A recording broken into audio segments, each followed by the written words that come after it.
Good evening, my name's Yvonne Sherwood and I teach Biblical Studies and Jewish Studies at the University of Glasgow in Scotland. My co-panellists this evening on the far left are John Caputo, David R. Cook Professor of Philosophy at Villanova University, and just on my left here, Kevin Hart, Professor of English Literature at, and I'm told to say not Notre Dame, but Notre Dame, or something along those lines. John Caputo will be known to many of us as the author and editor of, among many other things, Against Ethics, Deconstruction in a Nutshell, The Prayers and Tears of Jacques Derrida, On Religion, God, the Gift and Postmodernism, and The Religious. Kevin Hart does interdisciplinary overtime as a theologian, a literary critic and a poet in his own right. He's the author of The Trespass of the Sign and The Dark Gaze, Maurice Blanchot and Friends, as well as books on Samuel Johnson, A.D. Hope, and collections of his own poetry, including Dark Angel and Flame Tree. It's my very great pleasure to introduce, in French one would say vous présenter, Jacques Derrida, who we're so very pleased to say is here, present with us, right before our very eyes and ears. There are numerous ways that I could introduce this man who, as an academic signature, needs no introduction, but who, because of the persistence of certain caricatures that still stand in for reading, perhaps in some sense still does. I could present him, as it's customary to do on these occasions, in terms of his curriculum vitae. But then his work, as he once said of Emmanuel Levinas, is now so large that one can no longer glimpse its edges.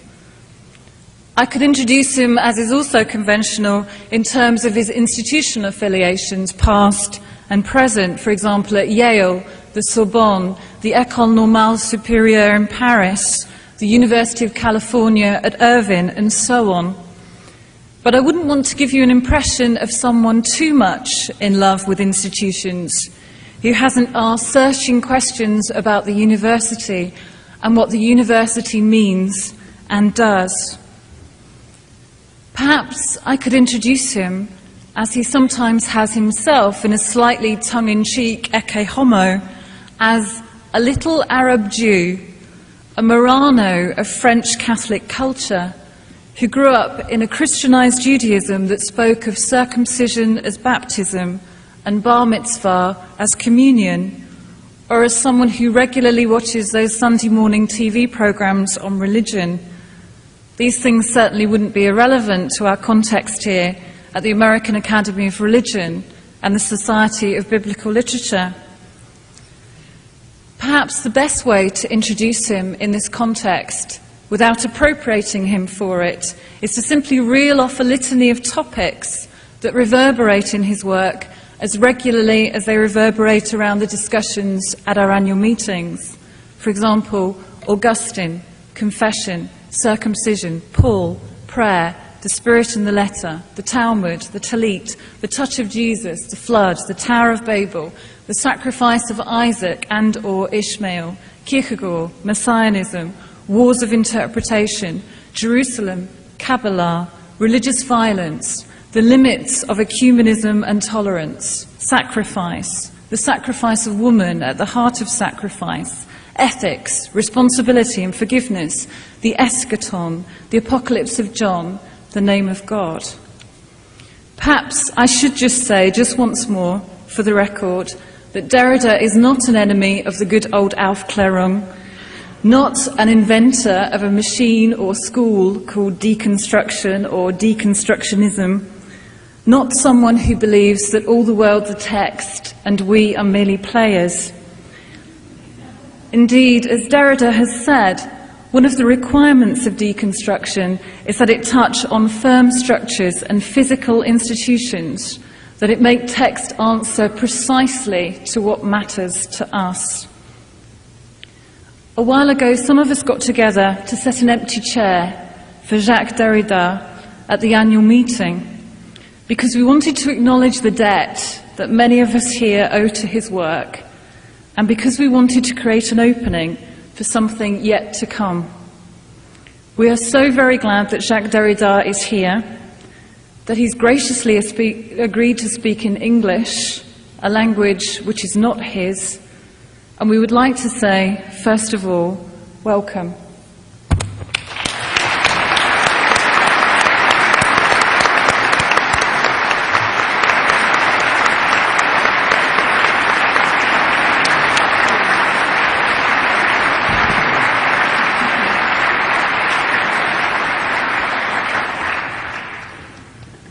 Jacques, I would like to start, maybe the best place to start would be to talk about prayer.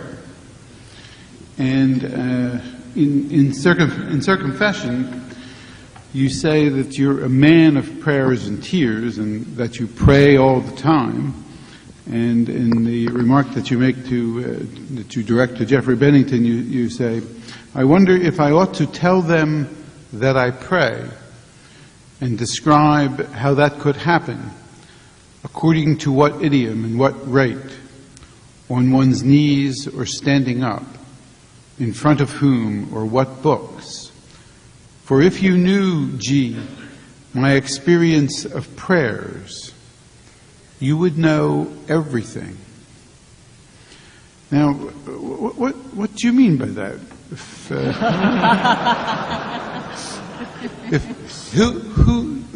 To whom are you praying, and how would your prayers be answered if, as you say elsewhere in that text, you rightly pass for an atheist? Who do you expect to answer the prayers? In the sentence that you quote, the signatory of this text says, "Jay, if you knew my experience of prayers, you would know everything." So I understand you want to know everything. First, before I start trying to answer Jack's question, I would like to begin with a prayer, in fact. Mercy. I wanted to thank you, to all of you, for this extraordinary hospitality. To thank Yvonne, first of all. Your hospitality here is absolutely formidable, which means it's terrible for me. Because on the one hand, as Yvonne emphasized, I'm improvising here in a foreign language, facing questions and problems in which everyone knows I'm not competent. And so I feel really, I'm very anxious, and this is not a fiction. I'm very anxious, and I'll try to do my best. The first time this invitation was extended to me was in Paris, where I met Yvonne. And at the time, it was a conference on, how would I call it, on Judaism or Jewishness, or my relation to Judaïté, as we say in French. Jewishness, in the plural, Jewishnesses, if I can translate the title of this conference. And I was already anxious. It was in a building belonging to the Jewish community in Paris, and I was terrified, because on the one hand, I knew that some of these people at least would try and denounce me for not being Jewish enough or authentically Jewish. Others would try to convert me to Judaism. And so it was a very strange moment. When I said yes to Yvonne, I'll try. I was not expecting such an event. So, because I was not presenting myself in Paris as an authentic Jew, nor as a non-Jew. I'm not an expert in Judaism. And here I'm not a Christian either, not a Muslim, not a Buddhist, I'm not a biblical scholar, I'm not a theologian, and I have to face the terrible questions which come from, first of all, very, very generous friends who surround me, but who are experts in these fields. So please forgive me, and that's my first prayer. I beg your pardon for what I'll try to, in a very shy way, to say in front of you and in front of my friends. Now I'll try to answer Jack's question. My first answer will be take the form of a question. To whom does one ask publicly, to say something about prayer, about the way he prays, before whom, and so on and so forth?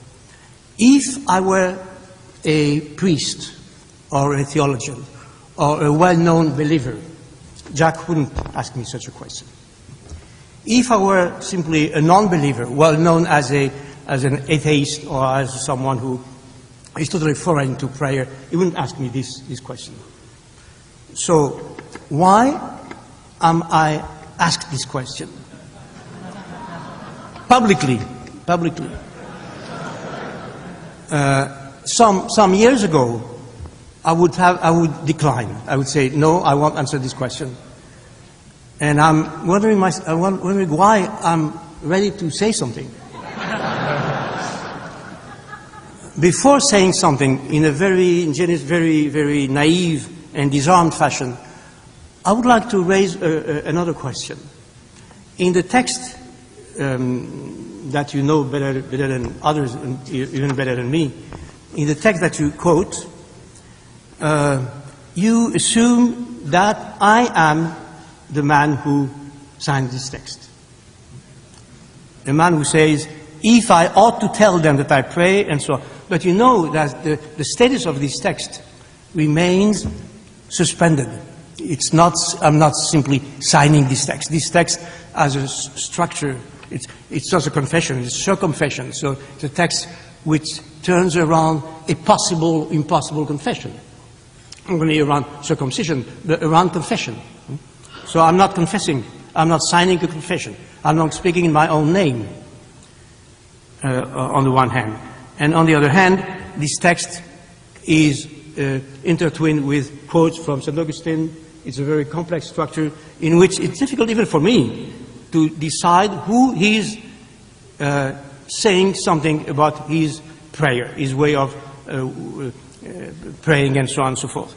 So if I now answer your question, it would have nothing to do with the quote, because the quote is that if we had time, we would devote a long seminar on the status of this text, which is not theological, not a confession, not a letter, not. Then I'll try to say something. Nevertheless, although, as you know, a prayer is something, at least for me, to the extent that I pray, if I pray, secret. It's absolutely secret. That is, of course, there are public prayers. There are people who, in communities, pray together.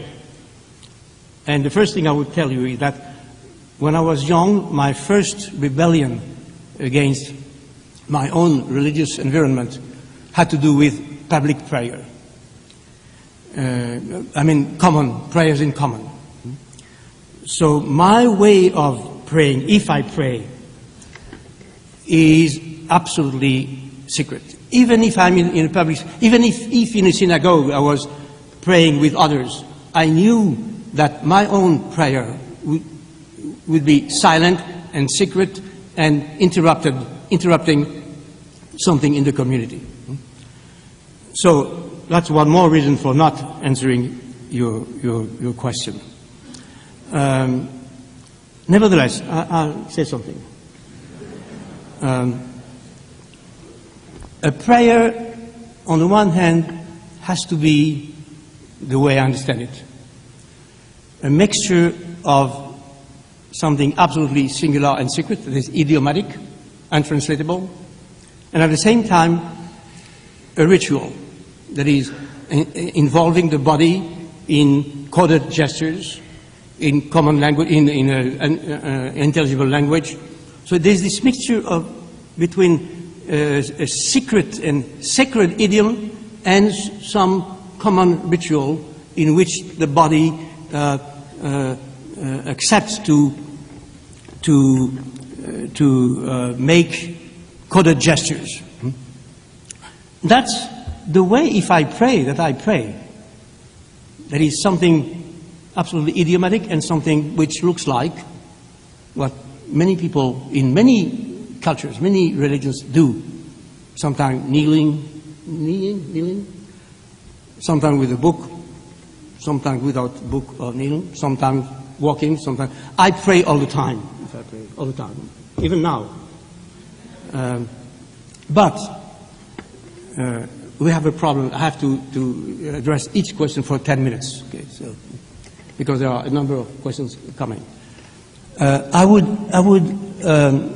say, second, that my way of praying, if there is such a thing, if I pray, has more than one age.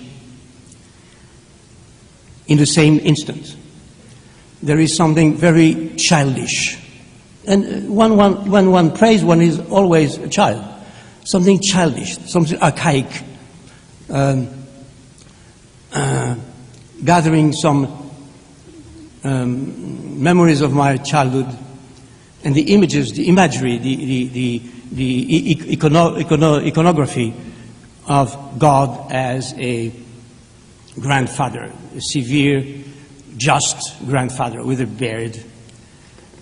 And at the same time, a mother who thinks I am innocent, that is ready to forgive me. Okay?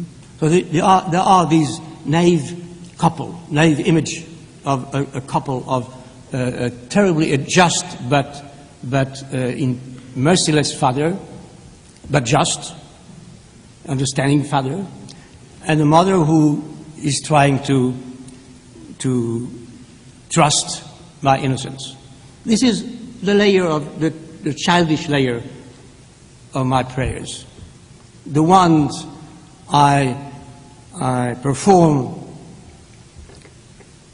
once a day, for instance, before going to bed, or I pray a little time right now. Now there is also mixed with this, on this layer, there's another layer, of course, which involves my culture, my philosophical, very critical experience, my experience of apophasis, my experience of a critique of religion, going through Feuerbach to Nietzsche to all of these things, the experience of a non-believer, someone who is constantly suspicious of the child, okay? And who resists, and who says, well, whom am I praying? Whom am I addressing? Who is God, and so on and so forth. And in this layer of sophistication, if I may call this way, I find a way of, let's say, meditating about who is praying and the who is receiving the prayer, the who my address. And I know that this very apparently negative. It's not negative, it's just a way of thinking. I think. When I pray, I think. I try to think. And this thinking prayer is not simply negative. It's a way of asking all the questions that we are asking here in this conference. A lot of them, of course. I cannot summarize these questions in 2 minutes now. But these questions are part of my experience of prayer. When I pray, I'm just thinking about negative theology, about the unnameable, the possibility for me to be totally deceived by my belief and so on and so forth. It's a very skeptical, I don't like this word, but this can be interpreted as a very skeptical prayer. Very skeptical. And this skepticism is part of the prayer. Instead of skepticism, I would call the epoke, the suspension of belief, the suspension of certainty, not of belief. The suspension of certainty is part of the prayer. And then I consider that this suspension of the certainty, this suspension of knowledge, this an ability to answer your question, to whom? Who do you expect to answer these prayers? Is part of what a prayer has to be in order to be authentic. If I knew, if I were simply expecting an answer, that would be the end of a prayer. That would be an order, the way I order a pizza. Okay? No, I'm not expecting, and my assumption is that I must give up any expectation, any certainty as to the one or more than one to whom I address this prayer, if this is still a prayer. And of course, the child is praying for, expecting some answer or expecting some protection for himself, for life, for his beloved ones, for his relatives, for wives, children, friends, and so on and so forth. But I can't tell if I'm praying someone invisible, transcendent one, or if I'm praying precisely these other ones in myself that I want to address out of love and for the protection of their lives. Now, I'm already too long. Okay. Now, there is at the same time some suspension of any expectation, of any economy, any calculation. I'm not expecting, I'm not hoping. It's a hopeless prayer, on the one hand. Totally hopeless. And I think this hopelessness is part of what a prayer should be. And on the other hand, I know there is hope, there is calculation, there is economy. But what sort of economy? Is it the economy of the child or my own economy as an old man? By the way, if I accept to answer to some extent Jack's question, something I wouldn't have done some years ago, it's probably because growing old, I am more of a child than when I was younger. So I say, well, now perhaps I might run the risk of saying something confidential in front of such an audience. So the calculation, if there is a calculation, and obviously there is a calculation, despite the uncalculable hopelessness that I mentioned earlier, there is a calculation. That calculation, if I wanted to describe it briefly, would take the following form. I know that praying in that way, even if there is no one God in the form of a father or mother or receiving my prayer, I know that by this act of praying in the desert, out of love, because I wouldn't pray otherwise, something might be already good in myself, like a therapy in some way. I know that by doing this, I try, not necessarily succeed, but I try to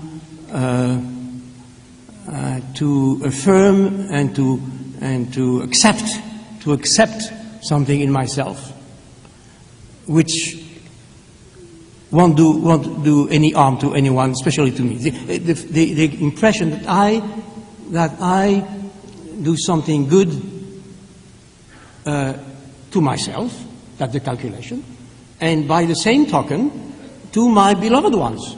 If through this prayer I am a little better and reconciled, and if I give up any calculation, because of this calculation about around the incalculable, I can become better for myself, narcissistically, but to become better narcissistically is a way of loving in a better way, of being more lovable for our beloved ones. So that's a calculation. It's a calculation which tries to integrate the incalculable. And this, when I pray, it's a mixture of all these in the same instant, the same words or same gestures. I experience a sort of strange experience in which the Judaism of my childhood, my experience as a philosopher, as a quasi-theologian, all the texts I've read from Plato to St. Augustine to Heidegger to some they are there.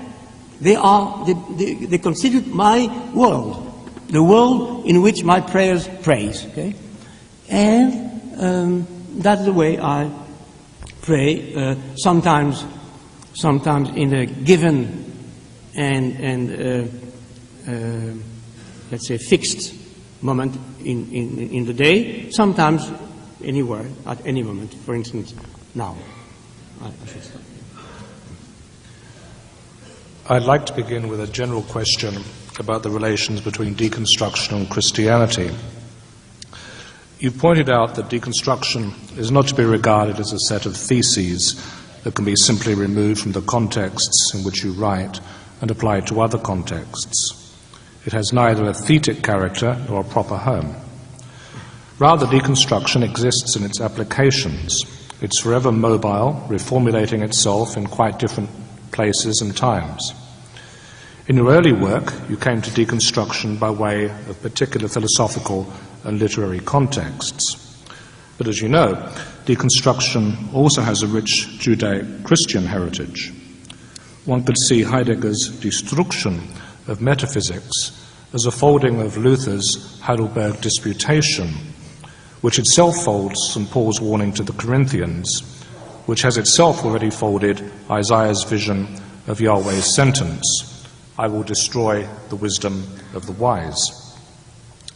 I'm not suggesting that deconstruction can be translated without remainder by Heidegger's destruction, or that destruction can be translated without remainder by Luther's destruntur. Rather, I'm drawing attention to a Judeo-Christian heritage of deconstruction.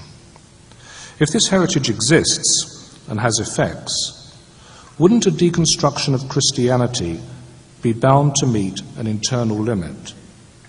I'm thinking of Jean-Luc Nancy's project, needless to say, but more generally of movements of deconstruction already in Christianity, beginning with the formation of the canon and the writings of the Church Fathers. What sort of negotiations do you see as significant in that encounter? Thank you, Kevin. Well, the word negotiations is a very difficult one here, because this negotiation, if there is such a thing, it shouldn't be a compromise, it should be a very a very risky movement. But of course, and I would totally agree with you, there is a Christian heritage, a Judeo-Christian heritage. And since you mentioned Jean-Luc Nancy's project, Jean-Luc Nancy I know that not everyone in this room knows the context in which, in France, I've been working during the last years. Jean-Luc Nancy is one of my best friends, who is currently in France, who is currently writing or trying to write what he calls a book on deconstruction of Christianity. And already in the preface that he gave to this book, he agrees that Christianity is already self-deconstructed. So that the deconstruction of Christianity might be, in a certain way, the achievement of Christianity. And this could be true in many ways, not only because of the tradition that you recalled, Heidegger's destruction, implying, without being reducible to it, implying Luther's project of destruction, and so on and so forth. But also because, and of course, the way I try and practice deconstruction would be an attempt to, on the one hand, think, understand this tradition with its differences, the internal differences, and its breaks, because Heidegger cannot be reduced to Luther, and so on and so forth. But at the same time, while I try to understand and to assume and to accept in a certain way this tradition, I would try to do something else. That is what I call deconstruction. I have a secret hope that it affects this tradition not by betraying it, not by simply deforming it, but in a certain way affects this tradition in a unexpected, in a new way. Now, this other way, I could give you a number of signs of the fact that what I'm doing is not Heideggerian, as you know, is not Lutheran either. But this doesn't mean, and I think I would agree with you on that point, this doesn't mean that it's totally foreign to Jewish, Christian, or even Islamic possibility. Now, if this type of deconstruction that I try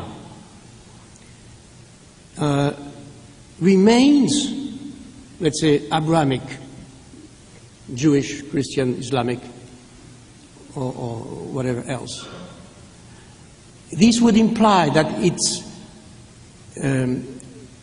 it's part of this tradition, it's the memory of this tradition, but also that it affects this tradition in a way which is unpredictable. That is, what is Christianity and what is Judaism? Who knows? Who knows what it will be in the future? Okay? So, assuming that the new Christians or the new Jews or the new Muslims, assuming that they will have practiced this unpredictable new form of deconstruction, what are the criteria to say, well, this new form is Christian, I recognize it as Christian? My assumption is that Christianity, since here Christianity is more present, I understand, than other religions, but and the fact that the word deconstruction, that's why I think we should relate more to Christianity than to Judaism and Islam, because the word deconstruction, referring to Heidegger destruction and to Luther destruuntur, is more linked to Christianity than to Judaism and Islam. I mean, literally. But the fact that it is linked literally to Christianity doesn't mean that it is more, that Christianity is more deconstructive than other religions. Because I can imagine Jewish theologians, or Muslim theologians, or Buddhist. I have this experience. People coming from Far Eastern cultures tell me, well, deconstruction, we know that. We've known that for centuries. Okay? We've done nothing new. And I'm sure that there are Jewish theologians and Talmudists and probably Muslim theologians who would say the same. So the fact that the link to Christianity is more obvious, more apparent, more literal than the link to other religions doesn't mean that Christianity is has more affinity with deconstruction than any other culture or religion. Now, if what remains for me, at least, and especially in what is currently happening in the world, what Christianity will become in the coming centuries is totally unpredictable. And perhaps it's the religion, if I can use this word, which is more prepared, more apt to transform itself than any other. When I spoke of mondialatinisation, that is a globalization as a Christianization, as a Roman Christianization, I implied that Christianity is the most plastic, the most open religion, that is the most prepared, better prepared to unpredictable transformations. That is, at the same time, the strongest and the more flexible to the event, to what is coming, to a new unpredictable form. So perhaps, in that case, if the Christian deconstruction develops, one day, at the same time, we won't recognize the Christian roots of Christian religion, and nevertheless be able to say, well, it is still Christian. And I think that what is happening today, and especially in places like this, is at least the obscure feeling that something is happening to Christianity, which is an unpredictable earthquake. Not necessarily a negative one, but unpredictable earthquake.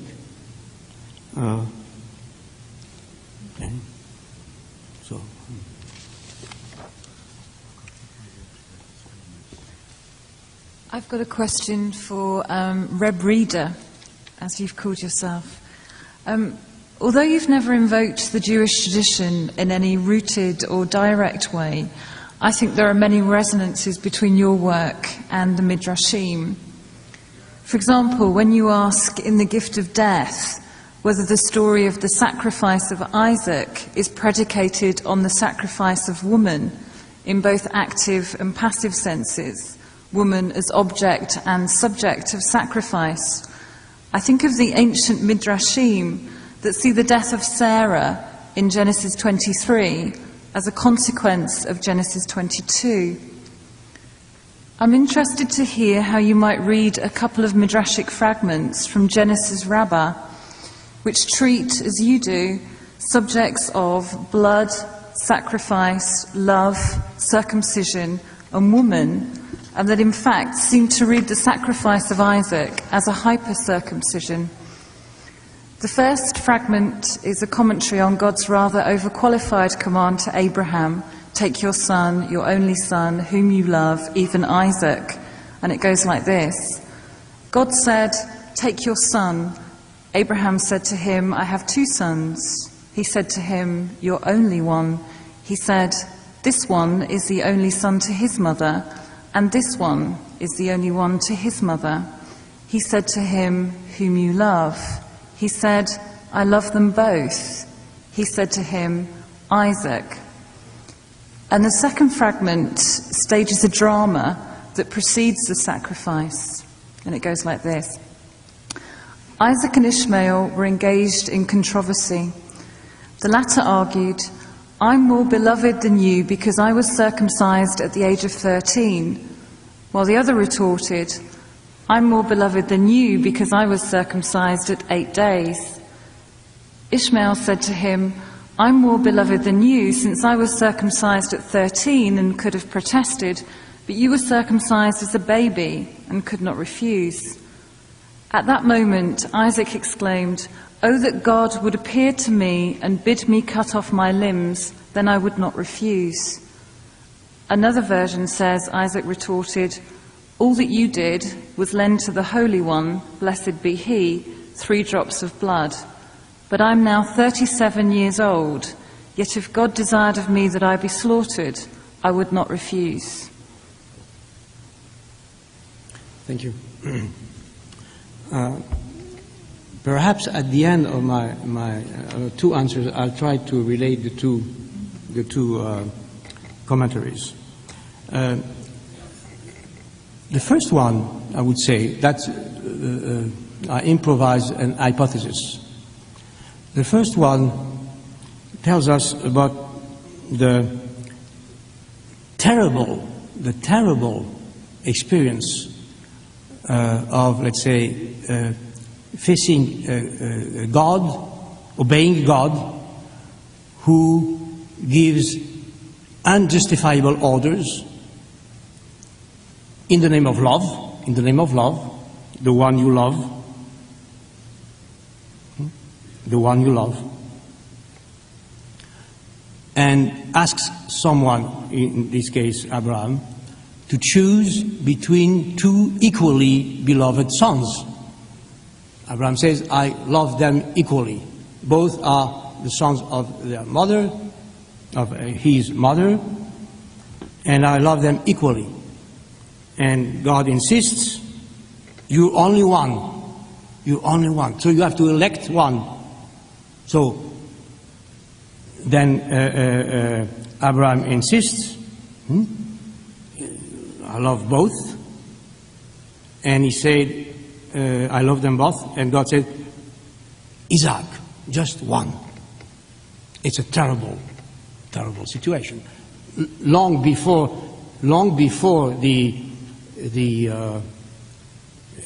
experience of the what one calls sacrifice, total sacrifice, but even before going up to the Mount Moriah, it's terrible when we have to choose between 2 equally beloved ones. That's a terrible experience we experience every day. So what Abraham experiences at that moment is that he has to blindly obey an order, an heteronomic order, for which no justification can be provided. No intelligible justification. Okay? So immediately this situation goes beyond, let's say, any ethical, any human level. It's not. That's what Kierkegaard says. In fact, Abraham remains a criminal on the level of ethics. It's a crime. And when Abraham accepts that God, in a way which is totally asymmetrical, says, "Well, I elect you in order that you elect one of your sons, and you elect him as the one who you love. I suppose you love him more than the other, in order to kill him." So here we have the experience of this terrible law of the duty, that is to act out of duty to act while obeying God, you must give up any justification, any human intelligible justification. You have to give up any knowledge. So the leap, what one calls the leap of Abraham, is a leap beyond knowledge, beyond ethics, beyond social bonds, beyond love, out of love, because God says, the one you love. So that's the absolute religious experience, if there is such a thing. The pure act of faith, the asymmetrical obedience to an absurd order, an unintelligible order, beyond ethics, knowledge, and so on and so forth. Now, the second commentary has to do with two ways of understanding circumcision. On the one hand, Isaac, who has been circumcised before having to accept circumcision, before having to understand. That's what happens in Jewish religion. So 7 days, that is, it's a covenant which is signed and to which one has to subscribe before understanding anything, before opening one's eyes, before speaking. So, as opposed to this, the Ishmael in Muslim culture said, well, at least I was old enough to understand, that is, to transform the heteronomy into an autonomy. I was freely accepting circumcision. So my faith is more intelligible, more authentic than yours, because in a certain with Ishmael's answer in this, at least in the logic of this commentary, we have already the beginning of I would call this, to save time, secularization. That is a way of transforming heteronomy, this asymmetrical situation in which the baby, the young boy, is circumcised before understanding, before speaking. He is inscribed in the community before having anything to know and to think and to see and to say. So Ishmael is trying to transform this asymmetrical covenant into a somewhat symmetrical, autonomous contract. And that's the beginning of secularization, the transition from heteronomy to some autonomy. But at the same time, what Ishmael claims is that since he is prepared to make this sacrifice at an age when one understands, he is more, let's say, ready to enter the covenant, which remains asymmetrical. So there is this of course, this competition. But the other version that you mentioned, another version says, Isaac retorted, all that you did was to lend the Holy One, blessed be He, 3 drops of blood, that is circumcision, 3 drops of blood, even if you are 13. But I'm now 37 years old, yet if God desired of me that I be slaughtered, I would not refuse.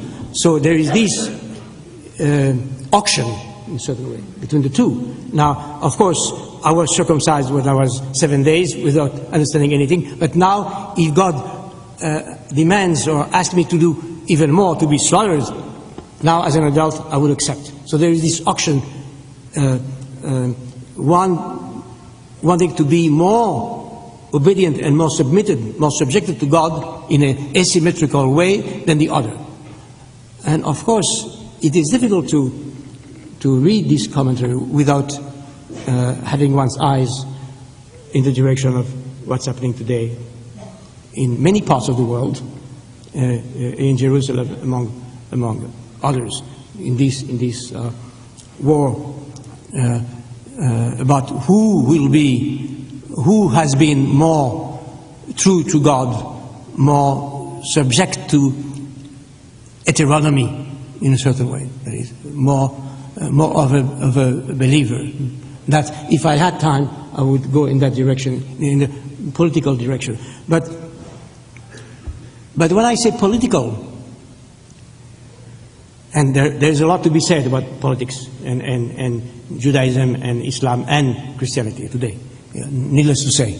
But when I say political, I point to this level, this human level, which has been exceeded by the very first moment in this history, when Abraham is given the order. It's no more. We have no more to do with ethics, politics, and law and legal, and the law in the sense of legal, if not justice. So how are we to translate this meta-political, trans-political situation into the politics of our time? That's what politics are about today. How can we translate this reference, this Abrahamic reference, Ibrahimic reference to this situation and into the political, the geopolitical situation today? It's a matter of translation, not only of a commentary on these commentaries, but how are we to translate this non-political, non-ethical, or trans-political situation into the political responsibilities which are ours today. Matter of negotiations, again, in the most risky negotiations.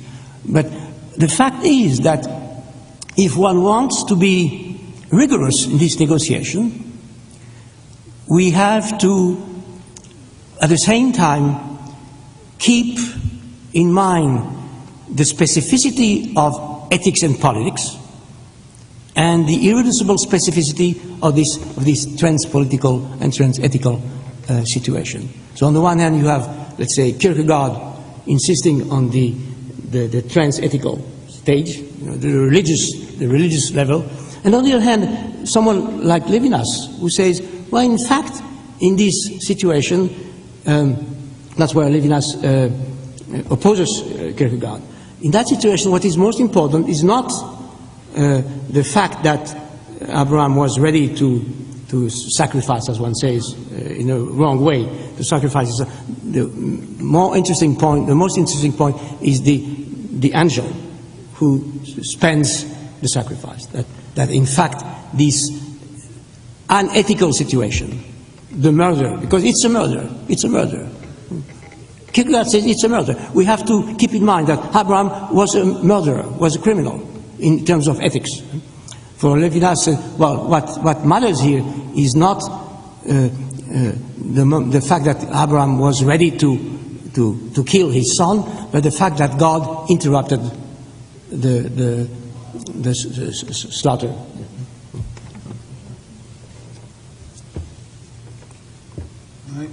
My first question had to do with prayer, and my second question has to do with God.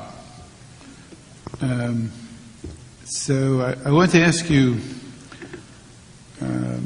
not so much about God, but about the name of God, and how the name of God operates in your texts. As I understand deconstruction is always an affirmation. It arises from and leads up to an affirmation. Now, I would say, I mean, perhaps you would want to argue about this, but I would say that in the earlier writings of grammatology and through the 70s, when you tended to use the name of God, that tended to be, you tended to use that to refer to it in terms of theological closure.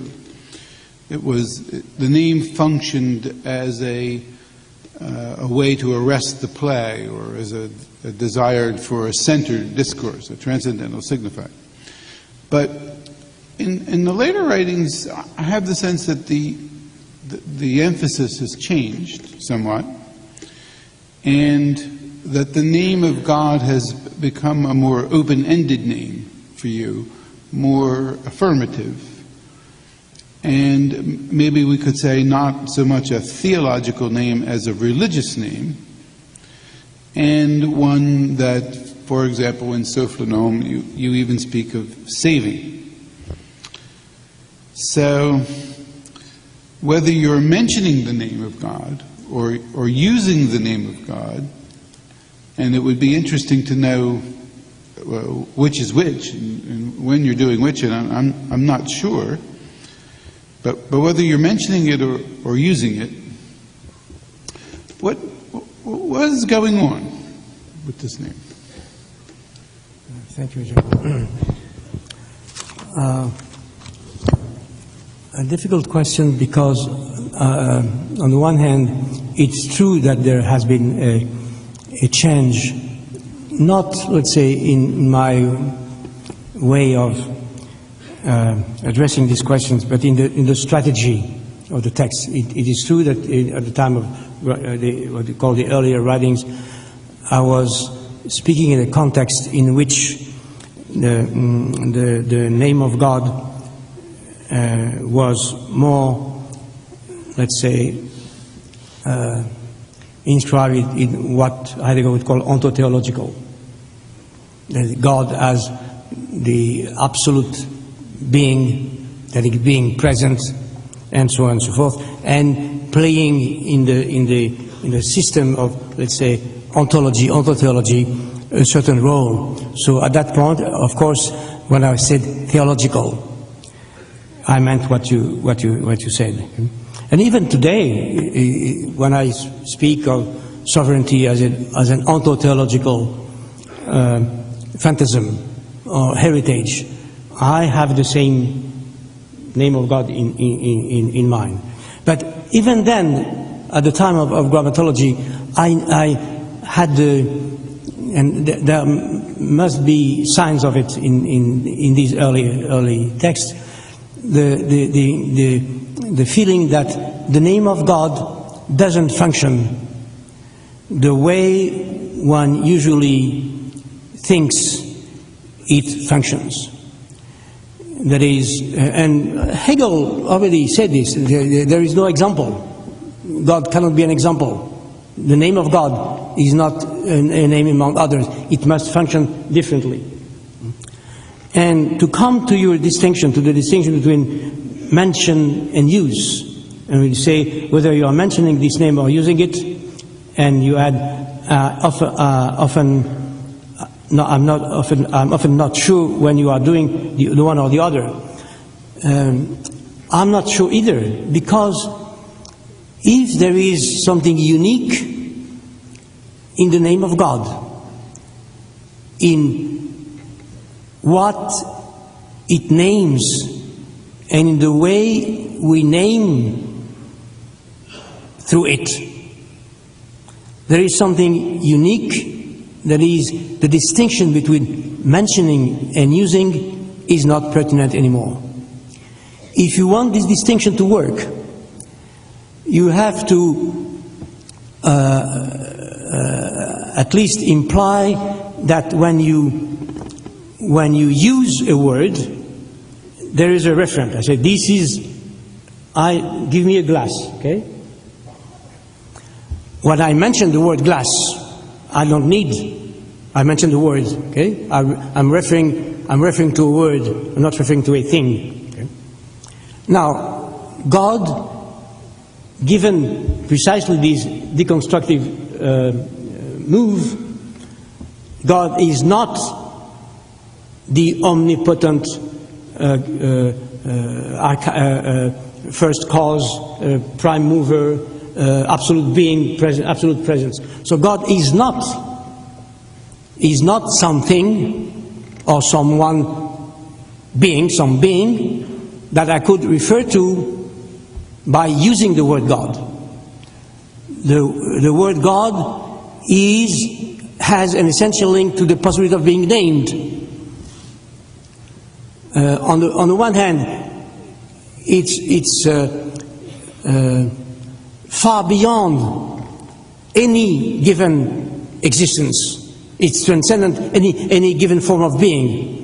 So I cannot use the word God the way I use it for any finite being, on the one hand. And on the other hand, since God has an essential, it is assumed that the word God, that God, thus named, as an essential link to being named, being called, being addressed.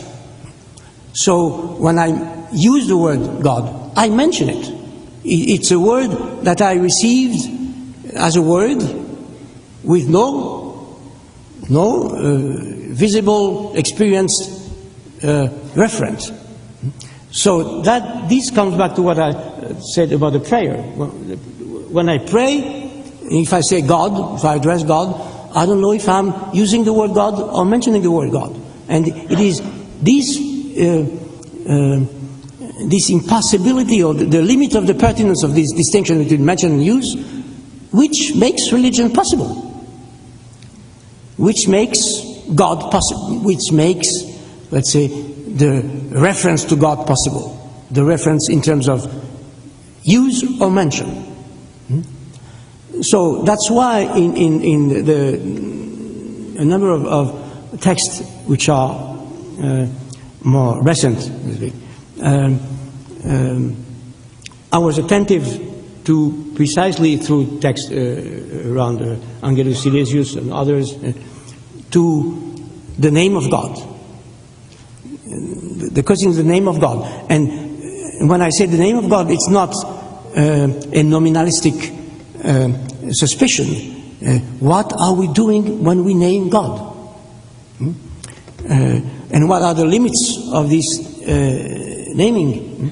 Now, we know that in many precisely Abrahamic traditions, God is nameless, is what is beyond the name. In Jewish tradition, God is the empty place and beyond any name. But we name the nameless. We name what is nameless. And when we name what is quote unquote, what is not. What is or is not nameless, what do we do? And that's why being a believer, even a mystic believer, and being an atheistic person is not necessarily different. And I know that the most authentic believers know that they are very close to pure atheism, because they know that using the word God, they may be simply mentioning it, and that to mention the word of God in a certain way is already an act of faith. The faith consists in, if there is a pure faith, I'm not sure, but if there is a pure faith, it consists in asking the question, when I use the word God, am I referring to someone or mentioning a name? Mentioning a name. Not in the way grammarians or literary critics mention or quote. It's not a quote, but I may simply use the word as a word. But a word is not nothing. Naming, calling. I think Heidegger makes this interesting distinction between, let's say, nennen, to name, and heißen, and calling. When I mention the name of God, do I give a name, or do I call? Now, it's difficult to think the experience of naming without referring to the experience of calling. To name is to call. Now, if I am calling God, what I'm doing, what is it to call? Some, on the one hand, some non-believers will say, well, you're just calling. That's mentioning a name, just calling, that's a call. Others would say, well, the fact that I call is already not a proof, but a sign that God is the one who makes me call God. Okay? And the two say different things, but the same thing. The one say, well, when you name God, you call God. Well, that's you call. That's a call. That's you mention the word call. It's an empty call. Okay? And the other would say, well, if I feel the move, the motivation, the impulse to call God, it means that God is called through me. Okay? That there is something in me which calls God, and this is my faith. And the fact that the other says, the skeptical one says, well, it's just let's say nominalistic experience of calling. It's just part of my faith, because if when I call, I was sure that there is someone, some real one at the other end, I wouldn't call. Okay?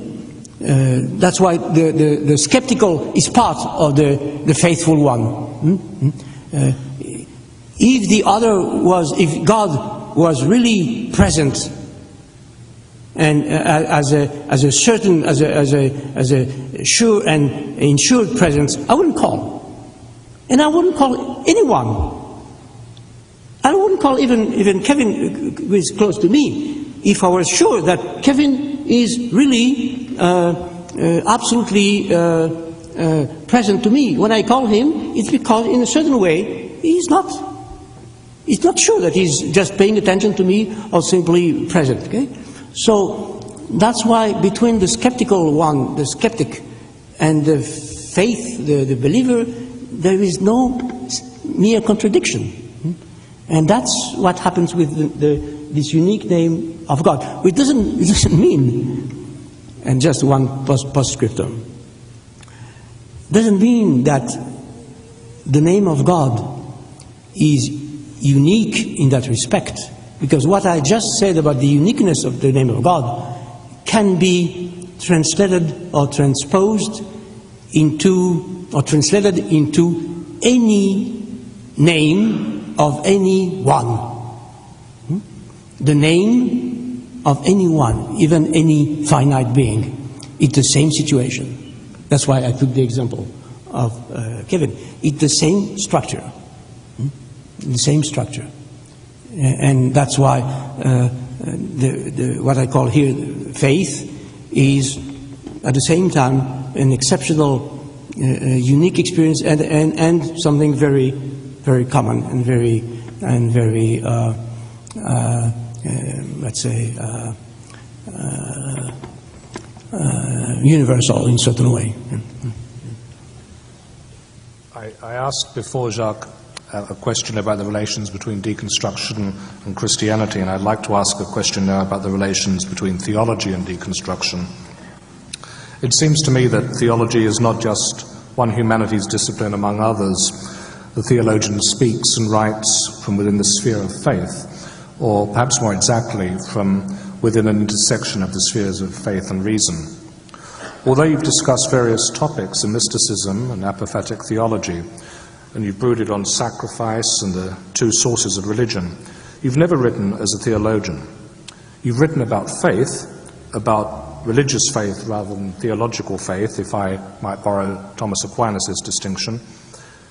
And I'd like to ask you a question about faith.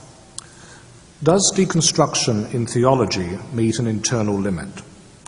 If someone has theological faith, that's to say in the Christian tradition, confesses to a belief in Jesus as the Christ, does that limit what deconstruction can do in that person's thought?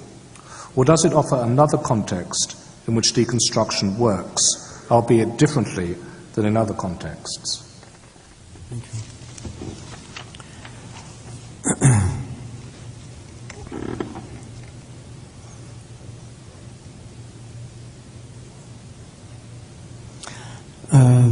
I understand, you'll tell me if I understand you correctly, that what you call theological faith as opposed to religious faith implies the reference to an historical event, that is Jesus. If someone, you say, has theological faith, confesses to believe in Jesus as the Christ, does that limit what deconstruction can do in that person's thought? That is, what you call theology here is a way of relying on revelation, whereas religious faith is something more universal? Or? Theological faith is that which arises from grace given by God. Mm-hmm.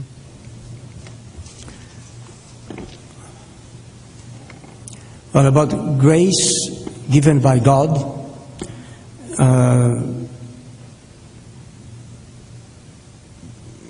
deconstruction as such has nothing to say or to do. If it's given, let's say, to someone in a way which is absolutely improbable, that is, exceeding any proof, in a unique experience, then deconstruction has no lever on this, and should not have any lever.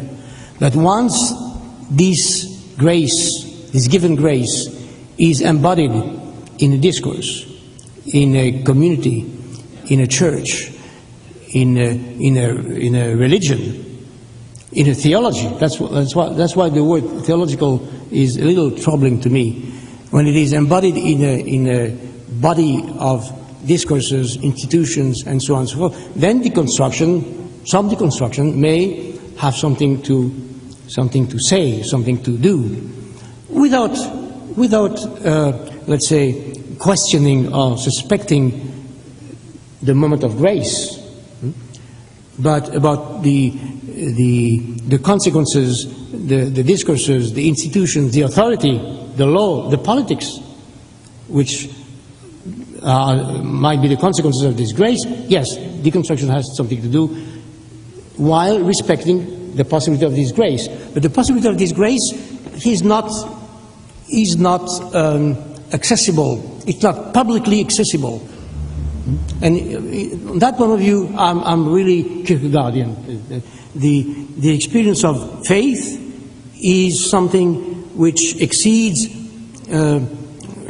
language in a certain way, ethics, politics, society, and in front, not in front, because we are never in front of this, but in relation to this experience of faith, deconstruction is totally useless and disarmed.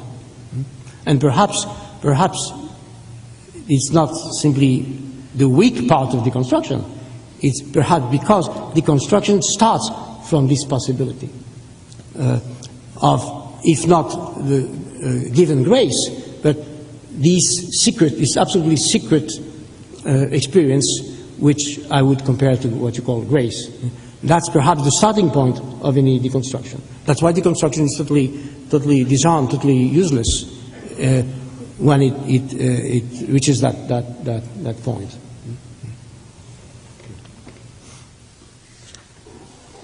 Back in 1995, John Caputo, as a faithful secretary or extra scriver, wrote a commentary on the gift of death.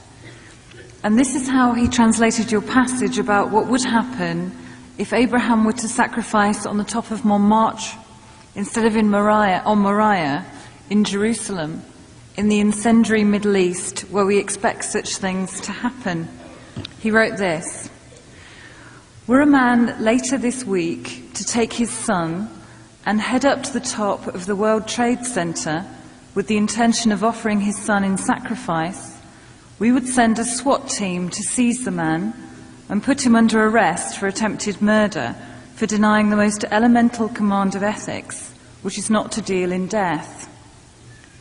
7 years ago, John's translation was comically illustrative, and now it makes us tremble in ways we could never have anticipated.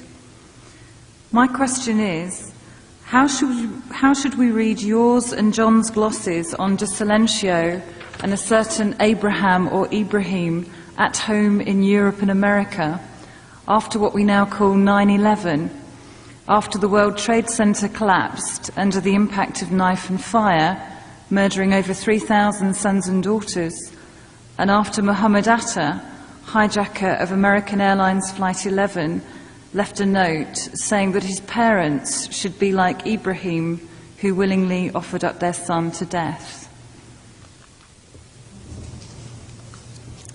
It's a very, very dangerous question. I admire that Jack in 95 already took the example of the World Trade Center, replacing my reference to Montmartre, very peaceful Montmartre, replacing it by the WTC. Although already in 95, and I don't say this to ignore your merit, in 95 already there had been bombing in the World Trade Center. And the World Trade Center is, of course, the mountain, the highest point in this country, in a certain way. Now, before is the Tower of Babel, in a certain way. Not the Mount Moriah, but the Tower of Babel, which, as you remember, has been destroyed by God in a certain way because of the arrogance of the people who built the Tower of Babel. Of course, we could take a number of other examples today of, let's say, terrible sacrifices or terrible murders, collective murders coming from above through a number of planes, bombing, and etc. etc. I won't give other examples, but simply I would like to signal that there might be a number of other examples of this situation today. Now, Yvonne's question is, how should we read yours and Jacques' glosses on the Silencio and a certain Ibrahim at home in Europe and America after 9/11 and so on and so forth? And after Mohammed Atta, hijacker of American Airlines Flight 11, left a note saying that his parents should be like Ibrahim, who willingly offered up their son to death.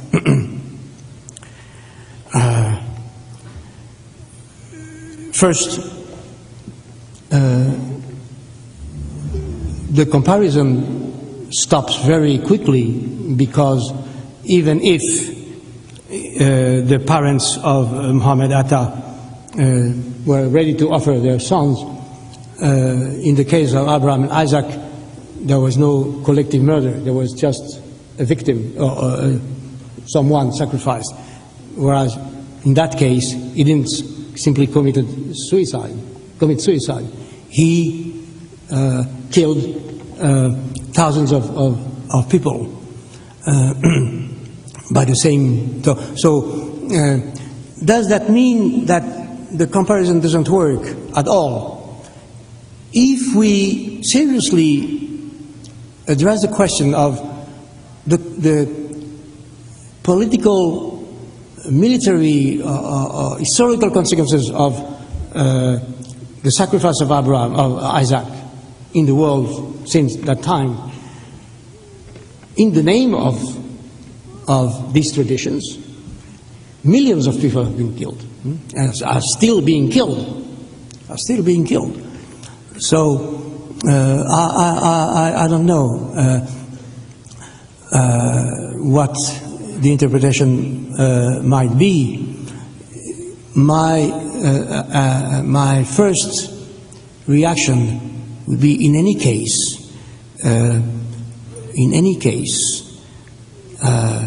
whether one considers the suicidal aspect or the murders, the collective murders, the consequences of this reference to the divine order is on the side of death. And I cannot see any justification whatsoever for killing. Even if I use the example, the remarkable exemplary example of Abraham and Isaac, to say, and that's what Jack was commenting upon, to say that each time we have to make a choice, we are in this situation. Okay? Even if I use this example as paradigmatic, I would not draw the consequence that the choice of, let's say, killing, a choice against life, might be justifiable in any way. Abraham remains a criminal on earth from the point of view of what one calls life. Abraham remains a criminal, and Muhammad Atta also. Okay? And a suicide bomber is a criminal. A criminal to one who kills himself first and kills a number of people. Okay? So from that point of view, I could find no justification whatsoever in these languages. But as you know, crimes of war, crimes at war, are always, especially now, justified, allegedly justified by religious reasons. Even in Bush's discourse, when he speaks of the going at war against the axis of evil, God bless America, and so on and so forth, we have some fundamentalist religious justification, alleged justification. So I can find no justification whatsoever in this reference to a sacrifice. So my own, let's say, discourse would be simply against any justifiable, allegedly justified killing and suicide either. And I would, if I had to address this question politically today, I would multiply the examples, despite the terrible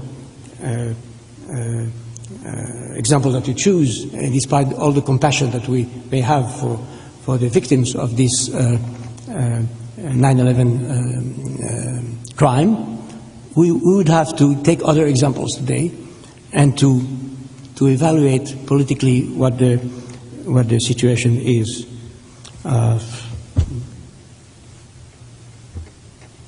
Next. Skip the 4. I'm going to skip number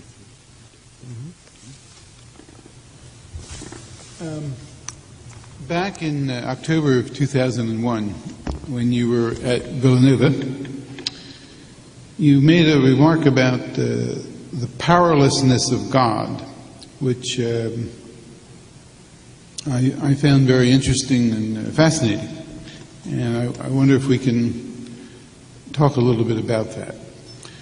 What you said was, God is supposed to be absolutely powerful in our tradition, and that you are trying to think of some divinity dissociated from power, if that is possible. And then you added, because a lot of people would say this, you added that there is in Jesus Christ some weakness, some vulnerability, some powerlessness, but that for you, this powerlessness, of course, is also a sign of the Almighty. And then you concluded this would have heavy ethical and political consequences, and it would deserve a much longer answer. So maybe we can take a moment to add something to that now and talk a little bit about what you meant by the powerlessness of God, and it's a counterintuitive idea in some ways, that to dissociate God from power goes against the very idea of God as omnipotent, as a fundamental classical conception of God. So in what sense could God lack power and still be God? And what would motivate you to talk about God in terms of powerlessness? Thank you. Well, on the one hand, there is nothing absolutely original in saying that there might be some, not absolute powerlessness, but some powerlessness in God. Even if one considers God as infinite, we know through the Bible, for instance, that there are moments in Genesis or in which God, I won't say repents, because there is a problem of translation here, but God realizes that He has not done something which couldn't be improved. So there is some finitude in God's infinity. Then in Hegel, you could understand that despite God's infinity, God goes out of itself or himself and in nature and becomes finite, and to that extent limited in his power. And there are a number of examples of such a tradition. But this is not the way and of course Jesus Christ's vulnerability or weakness. But this is not the way I approach this possibility of a powerless God. My starting point had to do with the problem of sovereignty. And I tried again and again to dissociate two concepts which are usually indissociable. That is the unconditionality and sovereignty. Indivisibility, unconditionality and sovereignty. And I would like to think of something unconditional in forgiving, in the grace, in forgiveness, in the gift, in hospitality, some unconditionality which wouldn't be a sign of power, a sign of sovereignty. So I try to dissociate sovereignty and unconditionality. And if I think of God on the side of, let's say, grace, forgiveness, hospitality, unconditionality, unconditional law, then in order to not to have to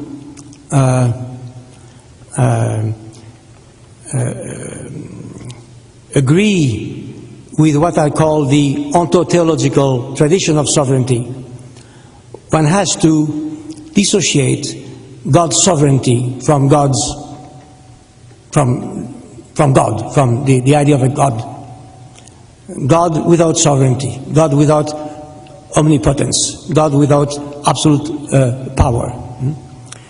And if one thinks of this possibility of the name of God being dissociated from the absolute power, then this would be a strategical and political lever to think of unconditionality without sovereignty, and to deconstruct the politics of the political concept of sovereignty today, which is, I would argue, which is a heritage of ontotheology. The history of the concept of sovereignty, which is today, of course,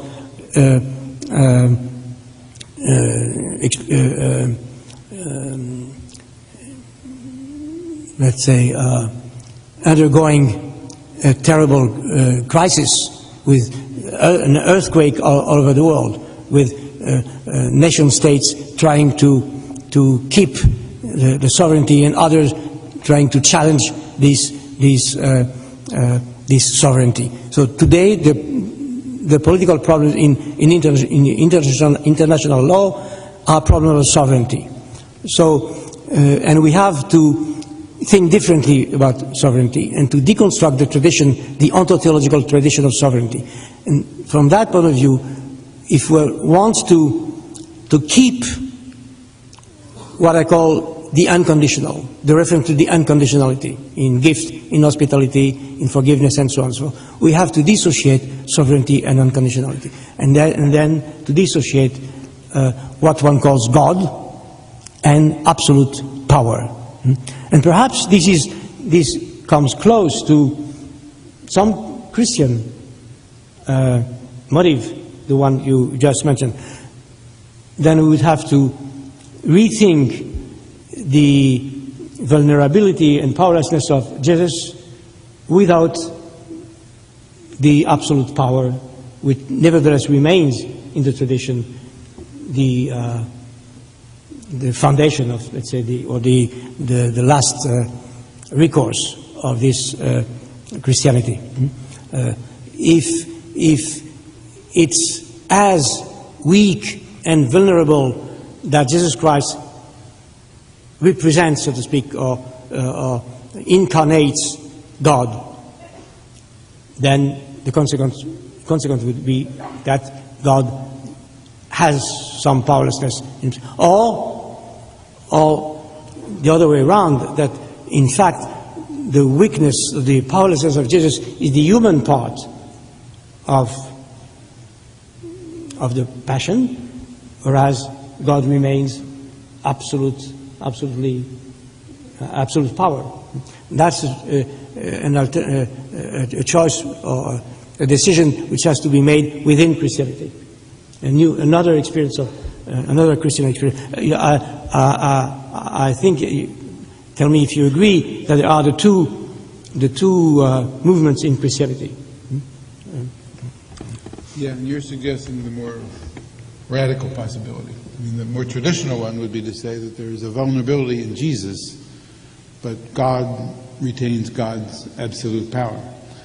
But to say that there's a vulnerability in God and a genuine powerlessness in God, and that Jesus incarnates that, is more interesting. More interesting, but less common, no? I think so. Yeah. From time to time, Jacques, you've made use of Heidegger's distinction between revelation and revealability, Offenbarung, Offenbarkeit. As usually received, the distinction asks us to think about the relative priority of revelation and revealability.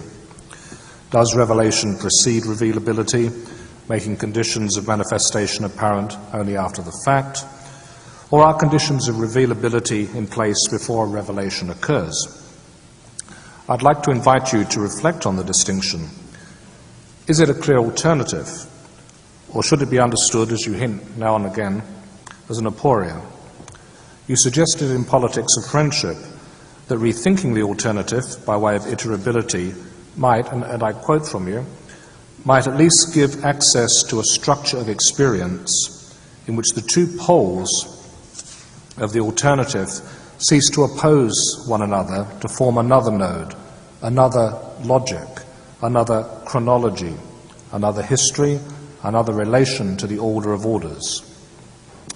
And I'd like to ask you if you could say a little more about this other structure of experience. Thank you. In fact, what I could say would simply go along with what you just suggested. It's an aporia, and as you know, the aporia for me doesn't mean simply a paralysis, a no way. It's on the contrary the condition of proceeding, of making a decision, of going forward. The aporia